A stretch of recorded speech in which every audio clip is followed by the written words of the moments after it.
Passam Advertising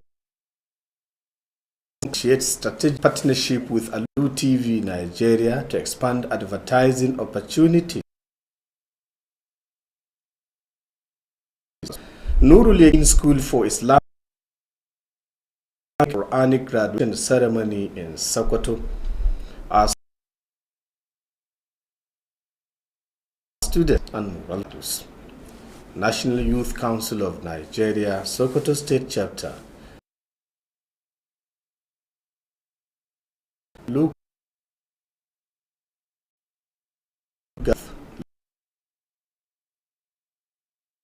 TV News. Tuesday, the 11th of August 2026. It is also this 27th of Safar, 1448, after the hijrah of Prophet Muhammad, peace be upon him.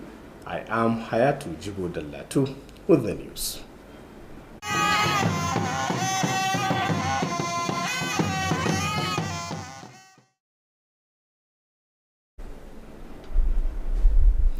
Efforts to strengthen national unity and address Nigeria's security challenges have received renewed momentum as prominent national and international figures converged on Abuja for a high-level conference on security, peace, and harmonious coexistence.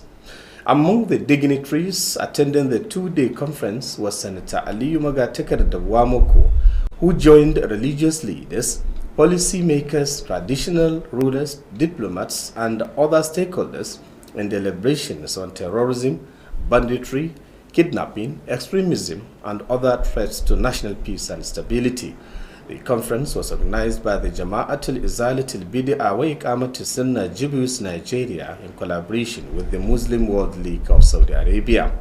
The international conference, held at the Bola Ahmed Tinubu International Conference Center, Abuja, provided a platform for participants to exchange ideas and explore practical approaches to strengthening security, peaceful coexistence, and personalities who attended the conference, reflecting continued efforts in peace and stability in Nigeria.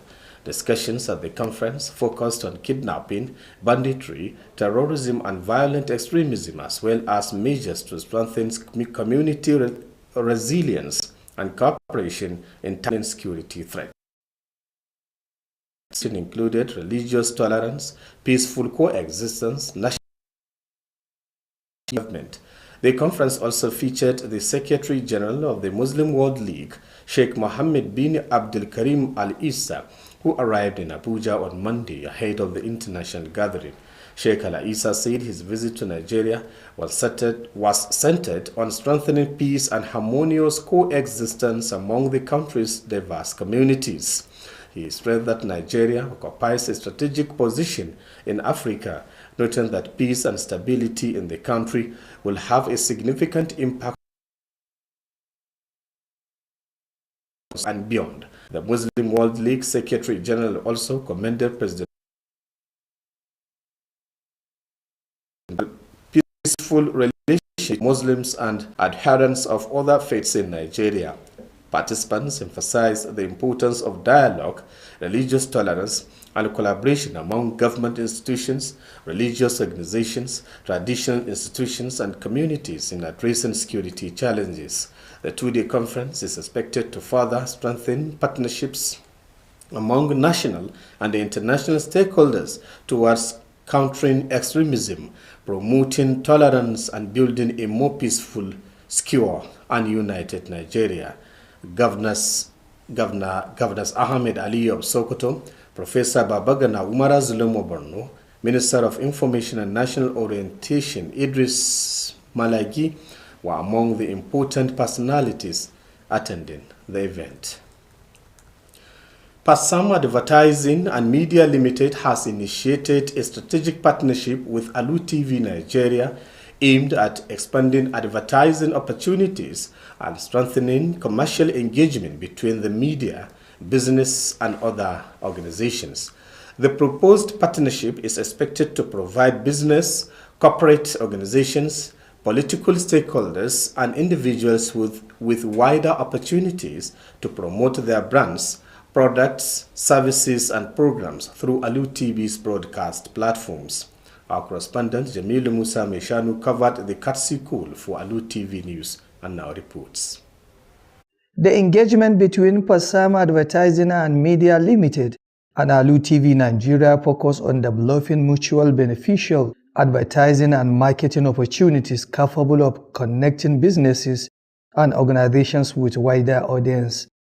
Speaking during the meeting, the managing director of Pasam, Abdul Fattah Abdul Salam, said the proposed partnership will strengthen commercial relations between the media and business community. He encouraged business owners, corporate organizations, political stakeholders, traditional institutions, and other potential advertisers to take advantage of Alu TV's platform to promote their products, services, programs, and activities. Abdul Salam noted that effective advertising remains important in creating brand awareness, expanding market reach, and connecting organizations with their target audience. He also commended Alu TV for using its platform to promote peace, unity, Nigerian culture, and peaceful coexistence. Try as much as possible to ensure that as an agency who is out to market an individual that approaches us, we do our best. We are going to do it in a way that at least every part of the community or the different kind of language within the community will be taken care of, will be carried along very well. Responding, the general manager of Alu TV Nigeria, Bashir Abubakar, welcomes the initiative and reaffirmed the station's readiness to collaborate with Pasam in creating effective advertising and promotional opportunities for clients. He said the partnership will provide businesses and organizations with opportunities to reach diverse audience while contributing to the commercial growth of both organizations. Bashir Abubakar also announced plans for a multilingual television program featuring Hausa, Yoruba, and Igbo, designed to promote businesses and brands while strengthening national unity, cultural understanding, and peaceful coexistence. People watch TV. People want their product to be advertised. But maybe they don't know how and where to reach the station. But maybe by coming up with this, it will ease the difficulties. So they can be reached out as quickly as possible, as easy as possible. The visit featured presentation in 3 major Nigerian languages, with Bashar Rabemani speaking in Hausa, Mustapha Olatunde in Yoruba, and Sandra Ogechi Nwabuze in Igbo. The presentations demonstrated how multilingual broadcasting could provide advertisers with opportunities to communicate their messages to diverse audiences across linguistics and cultural boundaries. The proposed partnership between Pasam and Alu TV is expected to strengthen advertising opportunities, expand market reach, and promote mutual beneficial relationship between the media and business communities. Jamilu Musa Meshanu, Alu TV News. The former Deputy Governor of Sokoto State, Mukhtar Shehu Shagari, has commended Governor Ahmed Aliyu for what he described as a significant progress recorded by his administration across key sectors of the state. Shagari also called on residents, irrespective of political differences, to support the government's development initiatives. In a statement issued on his behalf by his media aide Musa Ubandawaki, Shagari said the administration had recorded visible achievements in education, agriculture, healthcare, infrastructure, social welfare, and environmental sanitation. He particularly commended the rehabilitation of schools and health facilities, support to farmers through free agricultural inputs, and interventions targeting vulnerable members of society. The former deputy governor also praised investments in roads, water supply, housing, markets, and other critical infrastructure, saying they will stimulate economic activities and improved living conditions.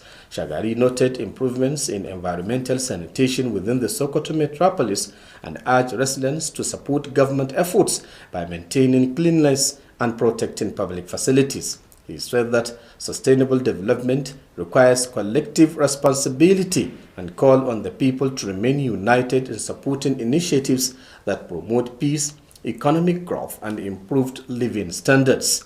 Shagari expressed confidence that sustained government commitment and public cooperation will move the Sokoto state to greater heights. Don't forget you are watching Alu TV News, transmitting from Sokoto, the seat of the Caliphate. You can also watch us on our social media handles at Alu TV on YouTube, while on our Facebook page you can view us at Alu TV News. You can also download our mobile application on the Play Store by searching Alu TV and watch our previous programs or watch us live while the program is running. You can also visit us on our website at www.alutv.ng for the latest news and updates. The news now continues. Efforts to ensure the seamless delivery of free agricultural inputs to farmers in Godabawa local government area have received a boost as transportation allowances were provided to all polling units to ease the movement of the commodities to beneficiaries. The coordinator overseeing the distribution exercise in the area, Professor Tahiru Ahmed Sifawa, said the intervention was aimed at ensuring that transportation challenges do not hinder farmers from benefiting from the free agricultural inputs provided by the Sokoto state government under Governor Ahmed Aliyu. Ibrahim Ahmed Aiken Allah reports. The free distribution of fertilizer and other agricultural inputs entered its third day in Godaba local government areas, but farmers from Gigari, Tambagarka, Huchi, Asara, and Mamando wards receiving their respective allocations. Addressing the beneficiaries, the coordinator of the exercise, Professor Tahiru Ahmed Sifawa, reiterated that the fertilizer and other agricultural inputs were provided free of charge, warning that no farmer should be asked to pay any amount before receiving the commodities. Professor Sifa directed polling unit committees to ensure that the fertilizer reaches all eligible beneficiaries in their respective areas in accordance with the guidelines of the distribution exercise. He also urged farmers and other stakeholders to report any attempt to divert, sell, or sabotage the distribution process to the relevant security agencies for appropriate action. As part of efforts to facilitate the smooth movement of the commodities, Professor Sifa provided transportation allowances to all fallen units to assist in conveying the agricultural inputs from their distribution points to their respective communities. The free agricultural inputs comprising fertilizer, herbicides, insecticides, and improved seed varieties were procured by the Sokoto state government as part of measures to boost agricultural productivity and support farmers during the farming season. The exercise was witnessed by the district of Godabawa, Alhaji Lawal Muhammad Zayyana, alongside farmers from the beneficiary wards, political stakeholders, security personnel, and members of the public. Ibrahim Ahmed Aiken Allah, Alu TV News. The National Youth Council of Nigeria (NYCN) Sokoto State Chapter has conducted elections and affirmed executive members across 19 local government areas of the state, while the exercise in the remaining 4 local government areas have been rescheduled for a later date. The exercise was aimed at strengthening youth leadership at the grassroots and reaffirming the Council's commitment to inclusive, transparent, and constitutionally guided leadership across the state. Naziru Al-Hajisani reports. The National Youth Council of Nigeria Sokoto State Chapter, under the leadership of Comrade Abdullahi Iyenyabu, said the conduct of the local government election was part of efforts to strengthen effective leadership and enhance youth participation in the development of their respective communities. The exercise brought together youth representatives and delegates from various local government areas to elect and affirm leaders in accordance with the provisions of NYCN Constitution. The chairman of the Electoral Committee, Muttaka Muhammad Kumasi, explained the procedures adopted for the conduct of the exercise. Representing the Sokoto State Ministry of Youth and Sport Development, the Director of Youth and Sport Matters, Abdurrahman Aliyu, commended the NYCN for conducting the exercise in accordance with the laid down procedures governing youth associations in the state. He said the process demonstrated the Council's commitment to transparency, integrity and credible youth leadership. In his remarks, the chairman of the NYCN Sokoto State Chapter, Comrade Isa Abdullahi Iyenyabo, said the congresses were conducted in accordance with the provision of the NYCN Constitution. I want to thank the Electoral Committee under the distinguished leadership of Muttaka Muhammad Kumasi, the chairman of the ELCON Committee, for his enormous contribution and vigor towards the success of this election. Of course, it is indeed the chairman of the ELCON Committee has contributed a lot, and I was very overwhelmed by how he conducted this very important election, especially the way he handled the youth across the local government of Sokoto State. He explained that the process was designed to promote fairness, transparency and justice, while ensuring that the interests of younger people remained at the center of the exercise. The NYCN chairman added that adequate preparations and arrangements were made to provide a level playing field for youth contesting various leadership positions. The affirmation of candidate was conducted in the presence of delegates from local government youth associations, national observers of NYCN, youth stakeholders and government officials. Among those present was a special advisor to Sokoto State Governor on Youth Matters, Kamaluddin Abubakar Lemi, Naziru Alajisani,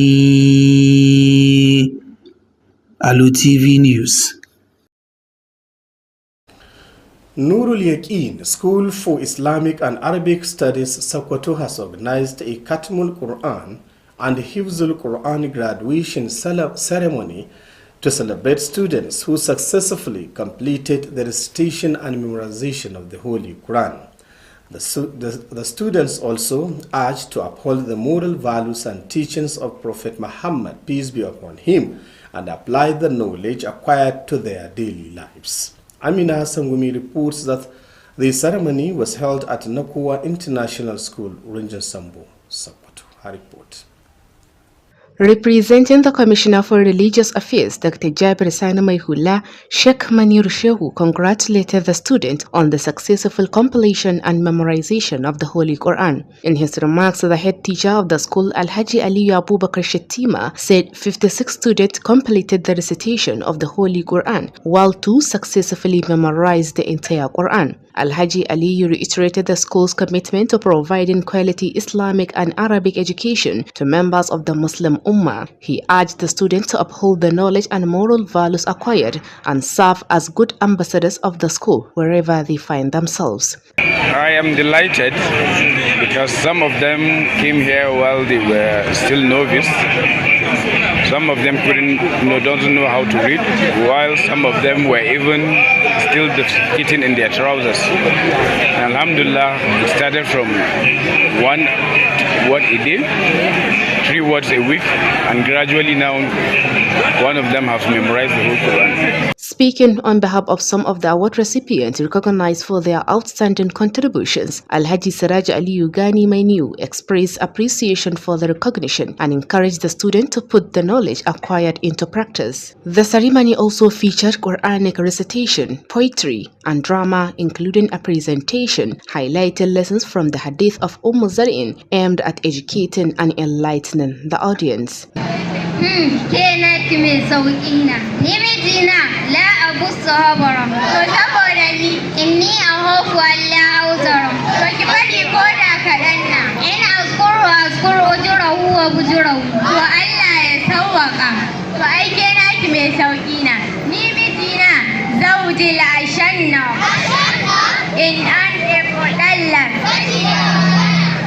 The student also participated in a debate on the topic, Open Sadaqah is better than hidden Sadaqah, with both sides presenting argument in support of their respective positions.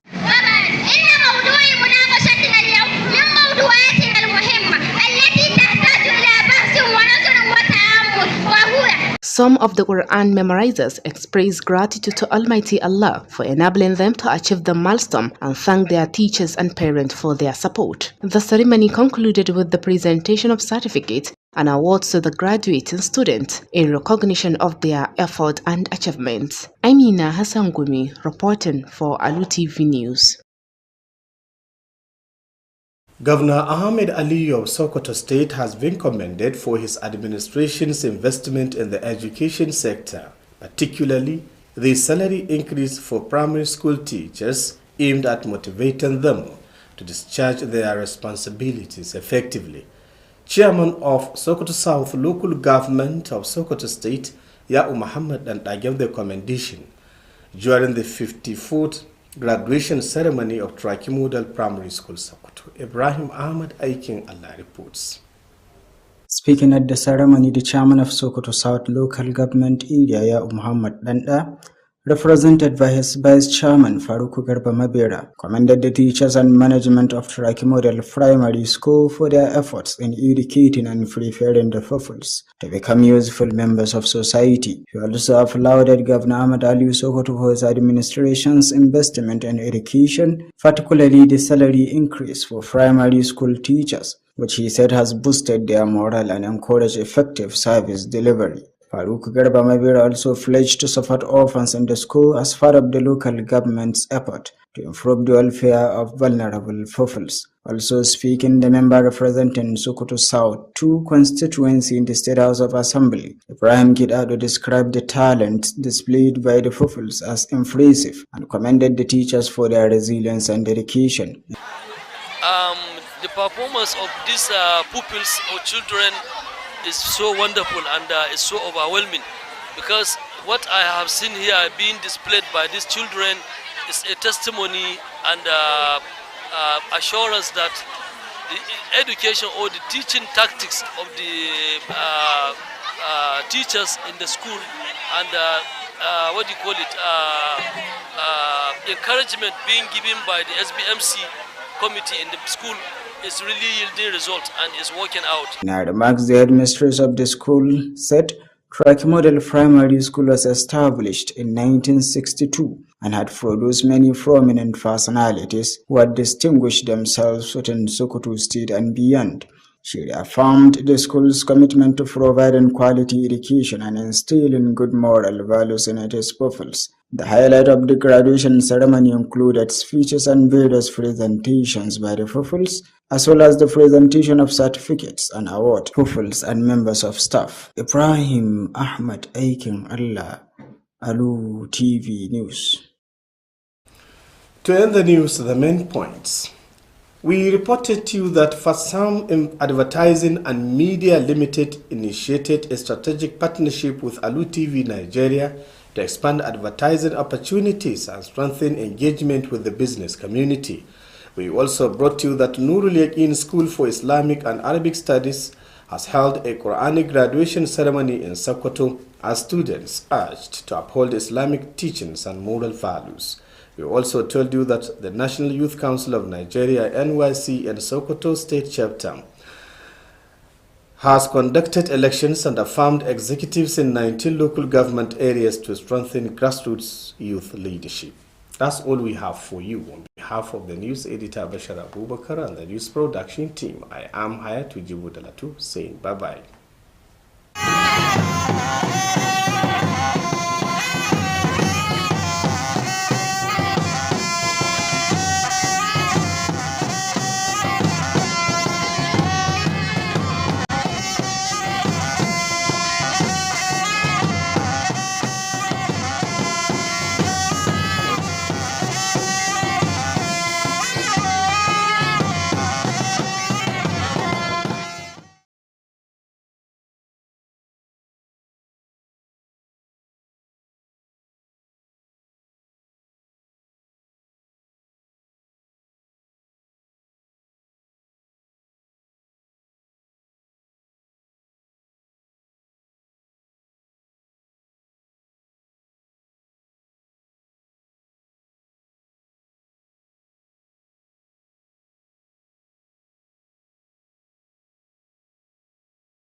cewar kamfanin tallace-tallace da kuma yada labarai na Fatsam ya nemi haɗin gwiwa da Alu Tvnigeria domin ƙara bunƙasa damammakin tallace-tallace da kuma kasuwancin al'umma.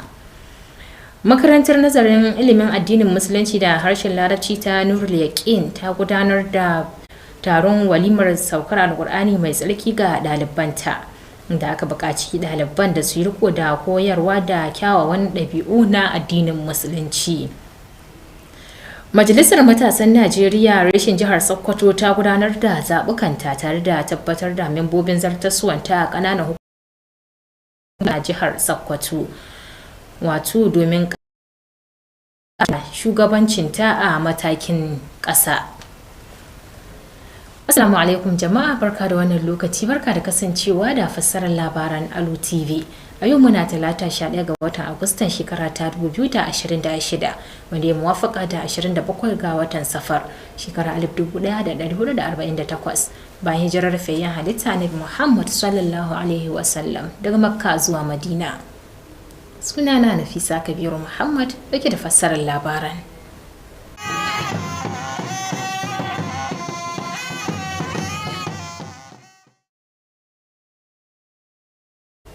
Tun yanzu kuma sai a gyara zama domin kasancewa da cikakkun labaran.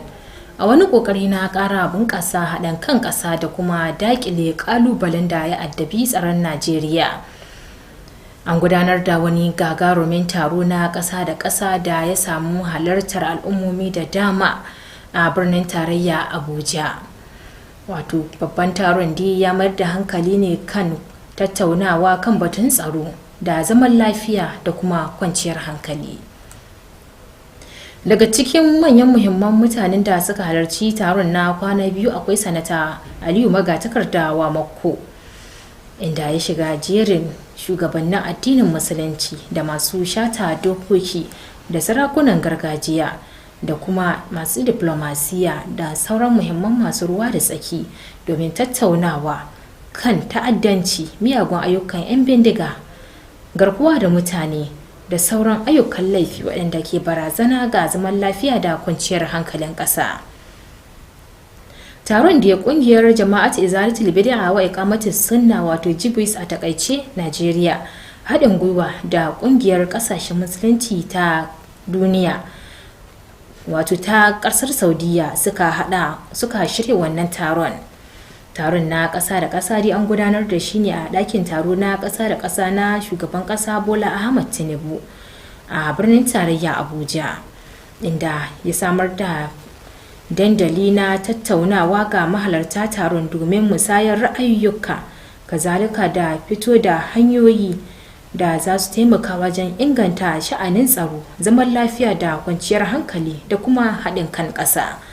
Sanata Aliyu Magatakarda Makko, wanda ke cikin manyan muhimman mutanen da suka halarci taron kuma ya ci gaba da tattaunawa daga bangaren 'yan siyasa, shugabannin addinin Musulunci da sarakunan gargajiya, wani kokari na dakile kalubalen da ya addabi zaman lafiya da kwanciyar hankalin Najeriya. Yayin tattaunawa a wajen taron da tattaunawar tamar da hankali kan garkuwa da mutane, miyagun ayyukan 'yan bindiga, ta'addanci da sauran rikita, kazalika da matakan da za a ɗauka domin bunƙasa sha'anin tsaro da haɗin kai da kuma daƙile duk wani abu da ke tarnaƙi ga tsaron ƙasa. Sauran ɓangarorin da aka tattauna a wajen taron dai sun haɗa da dawamaki na addinin Musulunci da kuma zaman lafiya da kwanciyar hankali da haɗin kan ƙasa da bunƙasa tattalin arziki. Taron, wanda ya samu halartar babban sakataren kungiyar kasashen musulunci na duniya wato Sheikh Muhammad bin Abdulkarim Al-Isa, wanda ya sauka a birnin tarayya Abuja ranar Litinin gabanin soma taron na ƙasa da ƙasa. Sheikh Al-Isa ya bayyana cewar ziyarar ta sa Najeriya na da manufar ƙara bunƙasa zaman lafiya da kwanciyar hankali tsakanin ƙasashen da ke da mabambantan addinai da kuma al'adu. Ya bayyana cewar Najeriya na da wani babban muhimmin bagiri a Afirka, yana mai cewar zaman lafiya da kwanciyar hankali a ƙasa zai taimaka ainun, inda zai yi tasiri ga tsaro da kwanciyar hankali a sassan ƙasashen yammacin Afirka da ma kewaye. Babban sakataren kungiyar musuluncin ta ƙasa ta duniya haka ma dai ya yaba wa shugaban ƙasa Bola Ahmed Tinubu kan ƙoƙarin bunƙasa zaman lafiya da kwanciyar hankali tsakanin al'ummar musulmi da sauran addinai da ke Najeriya. Mahalarta taron dai sun bayyana muhimmancin tattaunawa da kuma damammaki na zaman lafiyar addinai, kazalika da haɗin gwiwa tsakanin hukumomin gwamnati da ƙungiyoyin addinin musulunci da kuma ɓangaren sarautar gargajiya da na al'ummomi baki ɗaya domin shawo kan ƙalubalen tsaro. Taron na kwana biyu dai akwai tsammanin zai ci gaba da tattaunawa da kuma neman haɗin gwiwa tsakanin ƙasa da kuma ƙasa da ƙasa na masu ruwa da tsaki domin ƙara bunƙasa zaman lafiya, kwanciyar hankali da kuma tsaro da haɗin kan Najeriya. Gwamnan jihar Sokoto Ahmad Aliyu Sokoto da kuma gwamnan jihar Borno Professor Babagana Umar Zulum da ministan yada labarai da wayar da kan 'yan ƙasa Idris Malagi na daga cikin muhimman mutanen da suka halarci taron.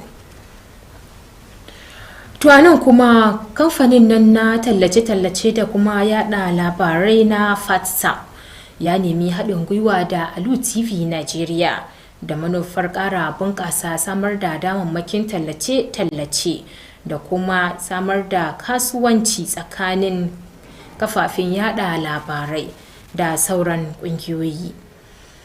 Buƙatar haɗin gwiwan dai akwai tsammanin za ta samar da kasuwanci da kuma haɗin gwiwa na ƙungiyoyi da masu ruwa da tsaki a ɓangaren siyasa da sauran al'ummomi tare da samar da damammaki da kuma bunƙasa su na ci gaba da samar da kayayyaki da inganta su, kazalika da shirye-shirye ta hanyar dandalin yada bayanai da labarai na Alu TV Nigeria. Jamilu Musa mai shanu shine hada mana wannan rahoton akan wannan ziyarar da suka kawo sashen labarai na Alu TV Nigeria, ga rahotonsa. Haɗin gwiwar da ake shirin kullawa tsakanin kamfanin Fassan Advertising and Media Limited da Alu TV Nigeria ya mayar da hankali ne kan samar da damarmakin talla da harkokin yada manufofin kasuwanci da za su amfani ɓangarori biyu, tare da baiwa 'yan kasuwa da ƙungiyoyi damar isa ga ɗimbin masu sauraro.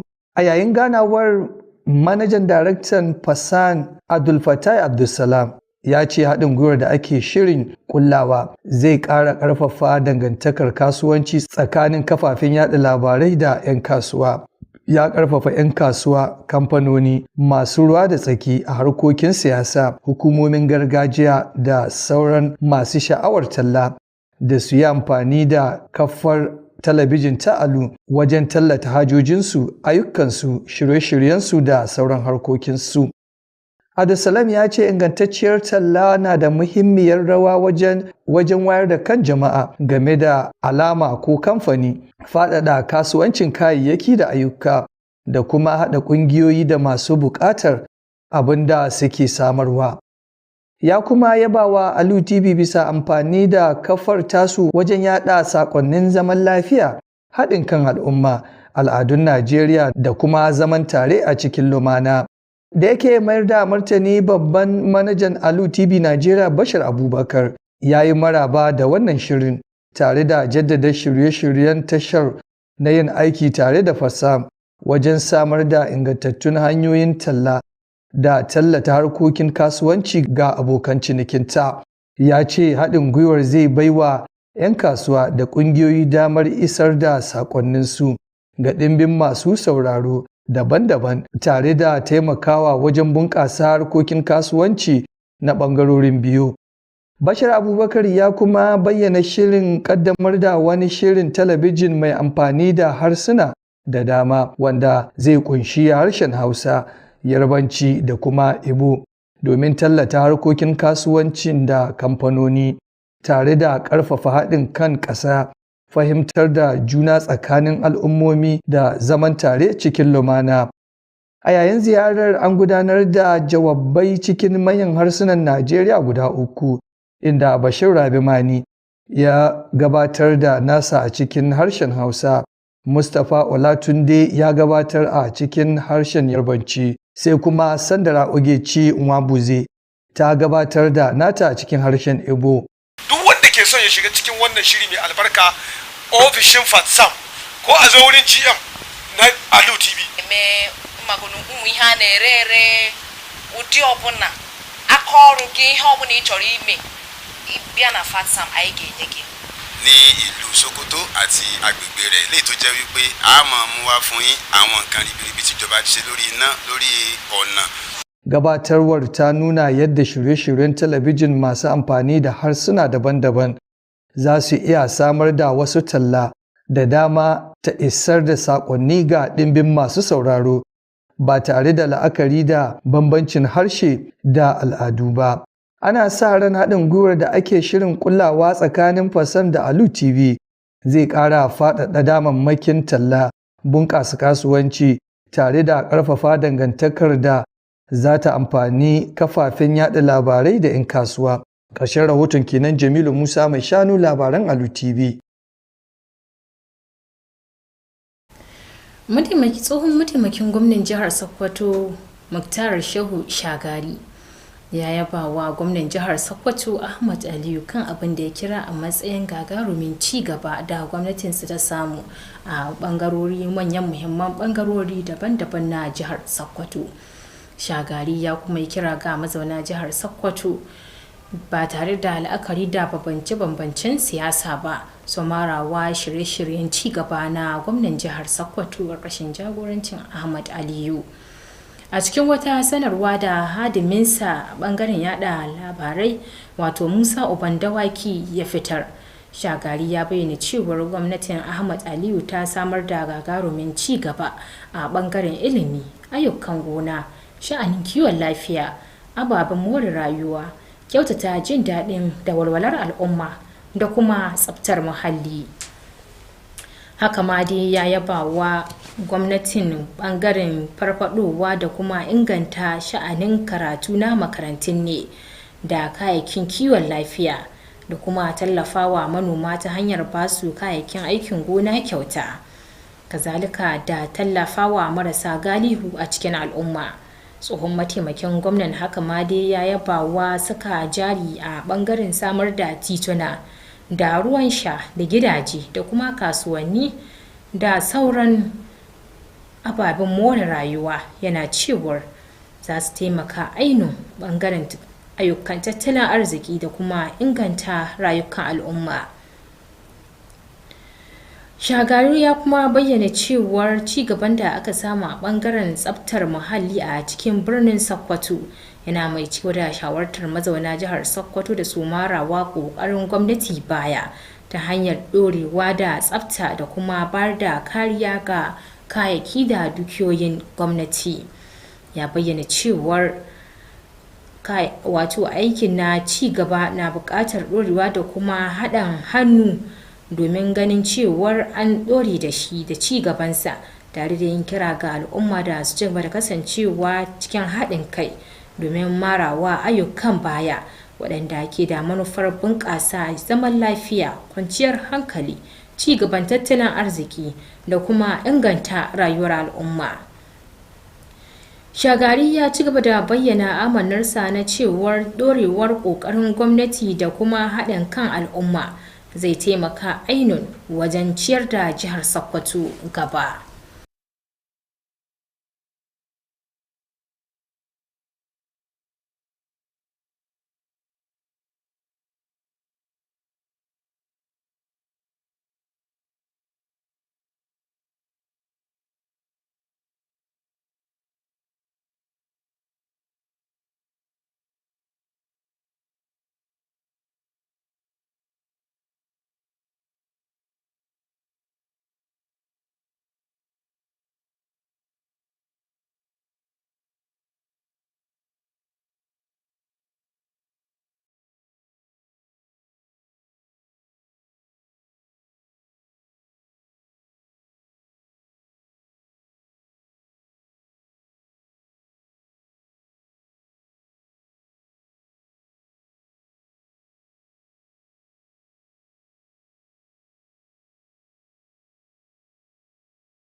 To jama'a kada ku shafa kuna shan waɗannan labaran ne daga na Alu TV Nigeria. Za ku iya bibiyar mu ta hanyar amfani da YouTube a Alu TV ko kuma Facebook a Alu TV News. Haka ma za ku iya sauke manhajar Alu TV a wayoyin hannunku ta hanyar amfani da manhajar Play Store ko kuma bibiyar mu na shafin mu na yanar gizo a www.alutv.ng domin kallon labaranmu da ma sauran shirye-shiryen da muke gabatarwa a daidai wannan lokacin da ma waɗanda suka gabata. Tun yanzu kuma labaran za su ci gaba. Domin tabbatar da kai kayayyakin amfanin wato kayayyakin aikin gona kyauta da gwamnati ta samar ga manoma a ƙaramar hukumar mulkin Gwadabawa ta jihar Sokoto ba tare da samun tangarɗa ba. An gabatar da bada kuɗaɗen alawus na sufuri domin ga cibiyoyin kada ƙuri'a da ke wato ƙaramar hukumar domin sauƙaƙa kai kayayyakin na amfanin gona wato na aikin gonan domin ganin sun sadu da waɗanda suka amfana da su.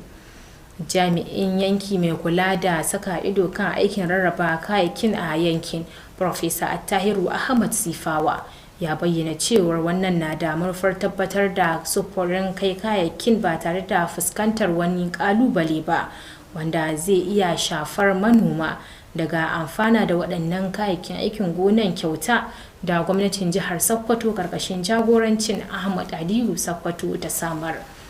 Ga cikon rahoton tare da Ibrahim Ahmad aikin Allah. Rarraba takin zamanin kyauta da sauran kayan aikin noma ya shiga rana ta 3 a ƙaramar hukumar Gwadabawa, inda manoman yankunan Gigale, Tambagarka, Huci, Asara da kuma Mammande suka karɓi rabon da aka ware musu. Da yake jawabi ga waɗanda suka amfana da shirin, mai kula da aikin rarrabawar Farfesa Tairo Ahmad Sifawa ya sake jaddada cewa an samar da takin zamanin da sauran kayan aikin noma ne kyauta, inda ya gargaɗin cewa bai kamata a nemi wani manomi ya biya ko sisi ba kafin a bashi kayan noman. Farfesa Sifa ya umarci kwamitocin rumfunan zaɓe da su tabbatar da cewa takin zamani ya isa ga dukkan manoman da suka cancanta a yankunan su bisa ƙa'idojin da aka gindaya na rabon kayan noman. Ya kuma buƙaci manoman da sauran masu ruwa da tsaki da suka yi rahoton duk wani yunƙuri na karkatar da kayan noman, sayar da su ko kuma kawo cikas ga aikin rabon ga hukumomin tsaro da abin ya shafa domin ɗaukar matakin da ya dace. A wani mataki na sauƙaƙa jigilar kayan noman, Farfesa Sifawa ya samar da kuɗin mota ga dukkanin rumfunan zaɓe domin taimaka musu wajen jigilar kayan aikin noma daga wurare daban-daban zuwa garuruwansu. Kayan aikin noman da ake rabawa kyauta waɗanda suka haɗa da takin zamani, maganin kashe ciyawa, maganin kashe ƙwari da ingantattun nau'o'in iraruwa. Gwamnatin jihar Sokoto ce ta samar da su a wani mataki na ƙara yawan amfanin gona da kuma tallafa manoma a lokacin noman bana. Sannan za a ba da iri da magani kuma na kashe ƙwari da haƙi. An tanadi kuɗin da za a ba kowace ruwa saboda su ɗauki takin nan su kai shi can ruwa. Abin da yasa an ka ba da kuɗi don kar wani ya ce babu kuɗin da za a ɗauka don kila a ce a sai da taki a ɗauke shi. An sanar da ku tun ka hanku to wanga taki ba a sai kuma duk wanda ya sai da wanga taki an kama shi hukuma za ta ɗauka mai mataki. An kawo shi na saboda a raba manoma, talakawa manoma ga kowace ruwa. An gudanar da rabon ne a gaban uban ƙasar Gwadaba Alhaji Lawal Muhammad Zayyana tare da manoma daga yankunan na Gwadabawa, masu ruwa da tsaki, 'yan siyasa, jami'an tsaro da kuma ɗaukacin al'umma. Ibrahim Ahmad aikin Allah, labaran Alu TV. Majalisar Matasan Najeriya reshen jihar Sokoto wato NYCN a takaici ta gudanar da zaɓukanta tare da tabbatar da membobin zartaswarta a ƙananan hukumomi 19 da ke sassan jihar Sokoto, yayin da kuma sauran ƙananan hukumomin da suka yi saura aka sake canza lokutansu da za a sanar nan gaba ba da jimawa ba. Wannan zaben dina da manufar ƙara bunƙasa sha'anin jagoranci na matasa a matakin ƙasa, tare da tabbatar da ƙoƙarin da majalisar ke yi wajen tafiya ba tare da wariya ba, wato tafiya tare da kowa, da kwatanta gaskiya da adalci, kazalika da shugabanci daidai da tsari da tanadin kundin tsarin mulki a sassan jihar Sokoto. Naziru Alhaji Sani shi ke ɗauke da rahoton. Majalisar Matasa reshen jihar Sokoto ƙarƙashin jagorancin Isa Abdullahi Iyan Yabo ta gudanar da zaɓen shugabannin majalisar na ƙananan hukumomi a wani ɓangare na yunkurin tabbatar da samar da ingantaccen shugabanci a tsakanin matasa da kuma ba su dama domin su masu kawo ci gaba a cikin al'ummarsu. Zaɓen wanda aka gudanar ya samu halartar ɗimbin wakilan matasa daga ƙananan hukumomi daban-daban inda aka gudanar da zaɓe tare da tabbatarwa a bisa tsarin gudanarwa na majalisar matasa. Shugaban kwamitin zaɓe Muttaka Muhammad Kumasi shine gabatar da yadda tsarin zai gudana. Mun zaɓulo ƙungiyoyi guda 81 wanda ada rajista ga Ministry of Youth and Sport, wanda kowane an ba chairman da secretary da PRO dama wanda za su zo su yi wannan zaɓe. Da yake wakiltar ma'aikatar cigaban lamuran matasa da wasanni, Darakta Abdulrahman Aliyu ya yaba da ƙoƙarin majalisar NYCN bisa tsara wannan zaɓe, wanda ya ce ya yi daidai da ƙa'idojin da jiha ta gindaya wurin gabatar da zaɓen shugabannin ƙungiyoyin matasa a jihar. Ya bayyana cewa yadda majalisar ta gudanar da zaɓen ya yi nuni da irin ƙoƙarin da take da shi wurin tabbatar da gaskiya a wurin zaɓen cancantattun shugabanni. Da yake magana shugaban majalisar matasa reshen jihar Sokoto Comrade Isa Abdullahi Iyan Yabo ya bayyana cewa an gudanar da zaɓen ne a bisa ƙa'idojin kundin tsarin gudanarwa na majalisar. Su yi ƙoƙari su yi aiki tukuru, su yi ƙoƙari su yi abun da ya dace domin dukkaninsu su san cewa damata wadda Allah ya ba su san cewa damata wadda za su yi ƙoƙari su samu kusanci da matasa, su yi ƙoƙari kuma su fahimtar da matasa musamman yadda harkar rayuwa ka tahiya da kuma irin abubuwan da ya kamata matashi ya yi domin shi ci gaban shi matashi da kuma ci gaban jiha al'umma baki ɗaya. Haka zalika ya ƙara da cewa sun gudanar da wannan zaɓen ne domin su tabbatar da adalci, amana da kuma tabbatar da cewa kowane matashi an ba shi isasshiyar dama domin wakiltar al'ummarsa. Shugaban na NYCN ya ƙara bayyana cewa kafin gabatar da wannan zaɓe an tabbatar da cewa an cika dukkanin wasu sharuɗan doka domin tabbatar da cewa kowane matashi da ke neman kowace irin kujera ya samu damar cimma muradinsa. A wurin zaɓen an tabbatar da 'yan takarkarin da suka yi nasara a gaban wakilan ƙananan hukumomi, shugabannin matasa, masu sa ido daga majalisar matasa ta ƙasa, shugabannin matasa da ma wakilan gwamnati, ciki har da mai baiwa gwamnati shawara ta musamman kan lamuran matasa Kamaluddin Abubakar Lemi. Naziru Alhaji Sani, labaran Alu TV.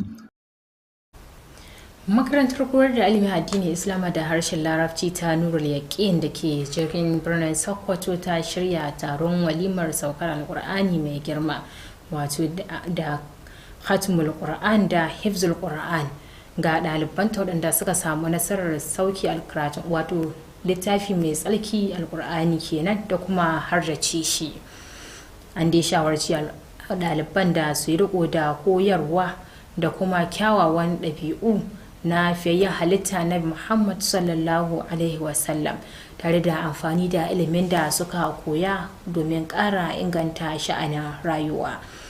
Amina Hassan Gumi ta roto mana cewar an dai gudanar da taron bikin walimar ne a makarantar na kowa da ke rinjin Sambo. Ga rahotonta. A madadin kwamishinan lamuran addini Dr. Jabir Sani Mai Hula, Sheikh Maniru Shehu ya taya ɗaliban murnar kammalawa da kuma haddace Alƙur'ani mai girma.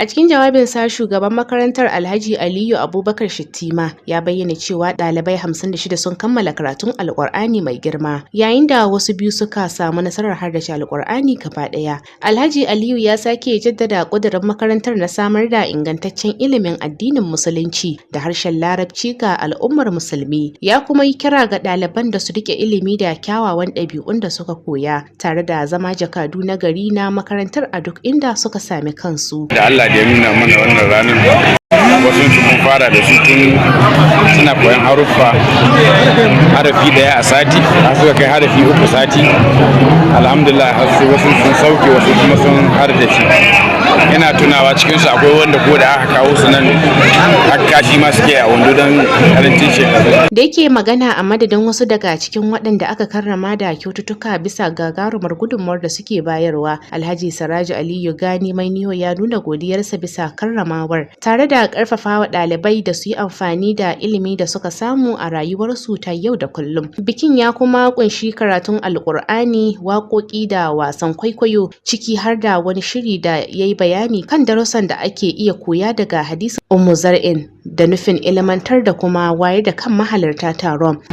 Ke na ki mai sauƙi na, ni mijina la abu sahabara, to saboda ni inni a hofu Allah auzara, to ki bari ko da kaɗan na, in askuru ujurahu wa bujurahu, to Allah ya sauwaka, to ai ke na ki mai sauƙi na, ni mijina zauji la'ashanna, in an ɗallar.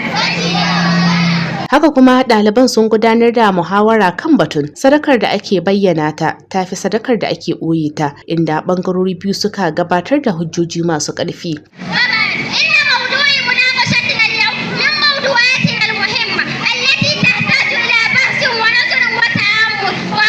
Wasu daga cikin mahaddatan Alƙur'ani sun bayyana godiyarsu ga Allah Maɗaukakin Sarki bisa ba su ikon cimma wannan gagarumin nasara, tare da godewa malamansu da iyayensu bisa irin goyon bayan da suka ba su. An kammala bikin ne da raba takardun shaidar kammalawa da kyaututtuka ga ɗaliban da suka kammala karatun domin karrama su bisa ƙoƙarin da nasarorin da suka samu. Amina Hassan Gumi, labaran Alu TV.